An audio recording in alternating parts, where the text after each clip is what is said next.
Hello everybody, my name is David. Thank you for watching Crazy Narcissist Ex-Girlfriend. Today's topic is about codependency. I have made other videos and I've talked about codependency before and I don't really care for it. It's not that I'm trying to deny that I am or was a codependent.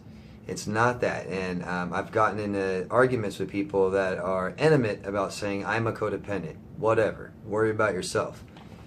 What I'm trying to stress is, yes, a misdiagnosis can be very wrong, but it's the process of therapy where they add this codependency thing that I think really hinders healing, and I'll tell you why. This is why I have a problem with it. Therapists only know what they're taught. They can only help you by what they've been told. They only are educated by their education. So right now, as of now, therapists are not educated about narcissism. Now, they can identify a narcissist. Their education tells them what one is, but it does not help them understand what the damage is done by them, what the damage is that they cause to other people around them. That's something they are not taught. So, when you go into a therapist and your problem is a relationship, and you begin to tell that therapist that the person abused you and cheated on you and hit you and other, and then she or he finds out that you've been with them for 4 years, you're instantly going to be labeled a codependent. And I understand that from the therapist's point of view. Okay, I understand that.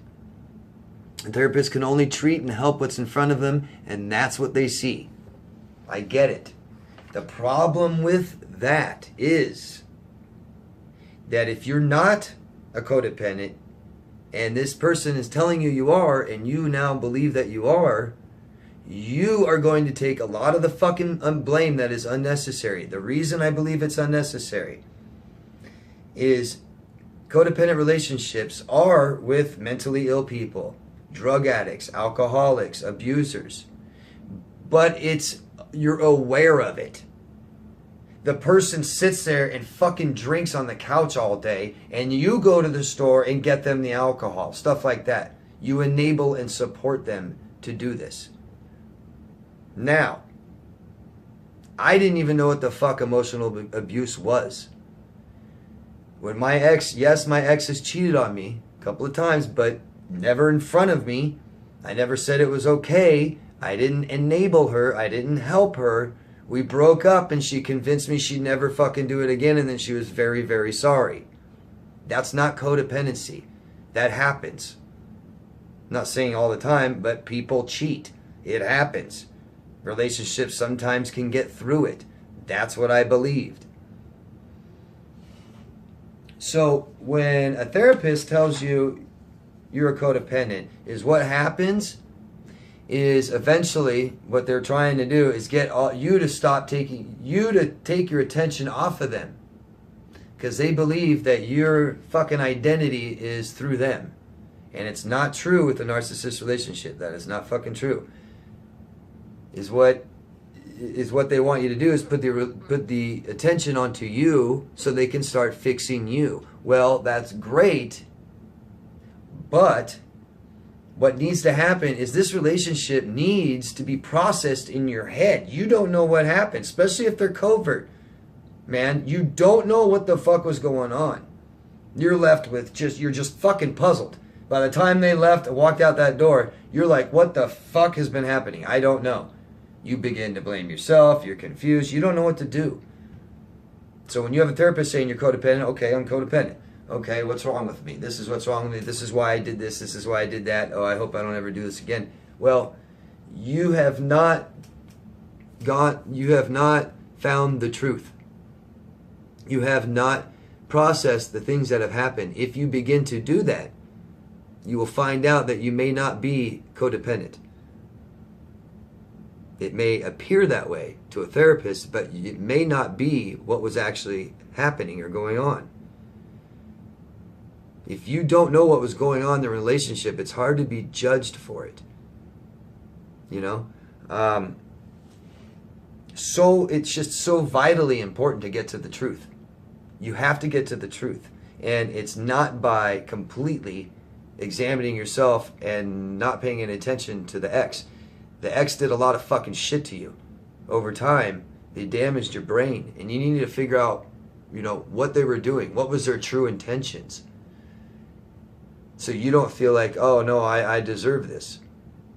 There's a lot of fucked up psychology that goes on with this. And people need to be very sensitive in handling this, in dealing with people. I have to be very sensitive to my clients. And I don't need to be doing this shit. Right? They're already doing that. You guys are already doing this. It's me, me, me, me. They're good. I'm bad. I deserve it. I'm fucked up. No. These people damage everyone they come in contact with. I know for a fact that healthy people have dated, maybe not very long, but they've dated psychopaths, sociopaths, and narcissists, and they got damaged from it. And they weren't codependent. I do not believe I was codependent. Okay? I'll get to that.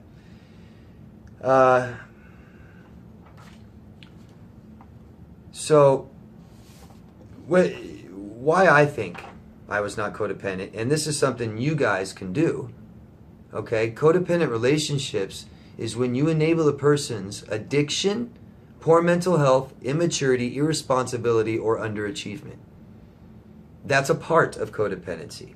Now, I understand in a narcissistic relationship, your narcissist could be a loser, and, but you helped them to try not to be a loser. You did every fucking thing you can to better their life, and you didn't accept them for being a loser. They lied. They lied. I'm great. I'm good at this. I've done this in my past. My past relationships with somebody that they were sick. Not me, they were. And I left them, like I should. I like gullible more than codependent, if that's what you want to say. Now, the core definition, or the core thing about codependency is if you're codependent, that means you have an excessive reliance on other people for their approval or identity. Does that sound like you? Because it fucking absolutely zero sounds like me. Now, we all might need some approval. I get that, especially in society, especially with your peers, at workplace, stuff like that. You would like approval. But I fucking don't. It's not excessive. And I don't rely on other people's approval or for my own identity. Think about it. If you took your car to a mechanic, do you just believe anything the mechanic says? Do you just throw money at him and say, oh, fix it, fix it, fix it? Well, this is your body. This is your mind. You don't have to believe every fucking thing a doctor tells you. It could be true, but research, man. Find out for yourself. Look at the definition of codependency. Does that sound like you? It's very similar. I get that. My ex was immature. She was irresponsible. She was an underachiever. Now I know she had poor mental health. But I did not enable that. And if you want to tell me, like, just because you're with somebody or just whatever, I understood, I identified these things over time, and I did everything I could to help her, but it wasn't my fucking problem. I offered the help, and when she didn't want to do it, I didn't feel like not getting her driver's license wasn't a reason to break up with her. I believed her that she was going to get it eventually. I would get pamphlets from the DMV and bring them home to her to study. I offered her my car. She said, I don't want to wreck your car, it's too nice. I went and got a rental car. I tried to help her, but I didn't make it the most important fucking thing, And I didn't identify with that. It didn't make me who I am. I know damn well who I am, and she loved me for it. She loved who I was, and she loved my confidence. These people love who you are. You don't seek your identity through other people or through them. They love you because you have a strong identity. It doesn't apply. I'm not saying codependents don't date narcissists. That makes sense. I understand it. I understand that they would.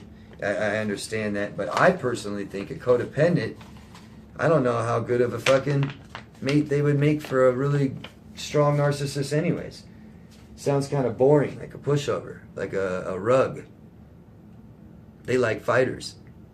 They like people that say, hey, no, you shouldn't do that. You're being a loser right now. You got to fix that shit. You can't do that to me. You know, we did that. You know that. We fought. My ex cheated on me, but I didn't allow her and I didn't enable her. I broke up with her. I took her shit and threw it all away. Took her clothes and ripped them up. I didn't talk to her for a long time. She approached me. I listened to her, and I believed that she was sincere, that she was sorry, and didn't want to ever do that again. Think about it. This is for you. Who cares what my fucking opinion is anymore? I'm just saying, give it some attention. Don't just accept the first thing your therapist says, because they're not fully informed about this. Okay, if this was about drug addiction, we know about drug addiction. We've been studying drug addiction hard since the 80s and how to handle it and how to deal with it. I get that. But if your therapist wants to diagnose you, have a conversation with your therapist about narcissists. If they don't know the fuck you're talking about, how in the fuck can they diagnose you? Their education is limited. Okay, guys? Talk to people who know about this. Talk to someone who has experienced this and is healthy now. Someone that has healed and can tell you how to do it. Those are the people that will help you. A therapist with a $100,000 education and knows nothing about narcissists can't help you. They can actually hurt you. Okay? Thanks, guys. If you have any questions, as always, go down below and ask me. You know, share this video with someone else if you think it would help them. And if you like this video and you want to see more and you haven't subscribed already, subscribe. Thanks. Appreciate it, guys. Take care. Love yourself first. Bye-bye.